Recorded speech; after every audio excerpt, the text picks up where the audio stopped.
ಎಲ್ಲರಿಗೂ ನಮಸ್ಕಾರ. ಇದು ಶ್ರೀ ಮಲೆ ಮಹದೇಶ್ವರ ಕ್ಷೇತ್ರ ಅಭಿವೃದ್ಧಿ ಪ್ರಾಧಿಕಾರದ ಪ್ರಕಟಣೆ.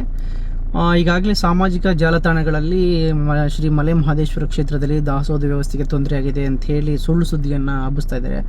ಹಾಗಾಗಿ ಈಗಾಗಲೇ ನಾವು ಶ್ರೀ ಮಲೆ ಮಹದೇಶ್ವರ ಕ್ಷೇತ್ರದಲ್ಲಿ ಒಂದು ಪ್ರಸಾದದ ವ್ಯವಸ್ಥೆ, ದಾಸೋಹ ವ್ಯವಸ್ಥೆ ಇರ್ಬೋದು, ಲಾಡು ಪ್ರಸಾದ ವ್ಯವಸ್ಥೆ ಇರ್ಬೋದು, ದರ್ಶನ ವ್ಯವಸ್ಥೆ ಇರ್ಬೋದು, ಯಾವುದಕ್ಕೂ ಕೂಡ ನಮಗೆ ಈ ಒಂದು ತೈಲ ಬಿಕ್ಕಟ್ಟಿನ ಹೊಡೆತ ನಮಗೆ ಬಿದ್ದಿಲ್ಲ.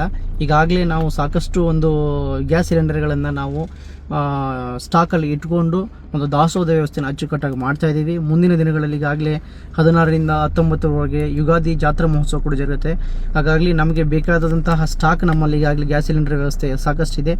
ಜಿಲ್ಲಾಡಳಿತ ವ್ಯವಸ್ಥೆಯಿಂದ ನಮಗೆ ಅಚ್ಚುಕಟ್ಟಾಗಿ ವ್ಯವಸ್ಥೆನ ಮಾಡಿಕೊಟ್ಟಿದ್ದಾರೆ. ಹಾಗಾಗಿ ಯಾವುದೇ ಭಕ್ತಾದಿಗಳಿಗೆ ಸುಳ್ಳು ವದಂತಿಗಳಿಗೆ ಕಿವಿಗೊಡದೆ ಬಂದು ಮಾದಪ್ಪನ ದರ್ಶನವನ್ನು ಪಡೆದು ಅಚ್ಚುಕಟ್ಟಾದ ಪ್ರಸಾದ ವ್ಯವಸ್ಥೆಯನ್ನು ಮಾಡಿಕೊಂಡು ಲಾಡು ಪ್ರಸಾದ ವ್ಯವಸ್ಥೆಯನ್ನು ಸ್ವೀಕರಿಸಿಕೊಂಡು ಹೋಗಬೇಕು ಅಂತೇಳಿ ಈ ಮೂಲಕ ಕೇಳ್ಕೊಳ್ತೀವಿ.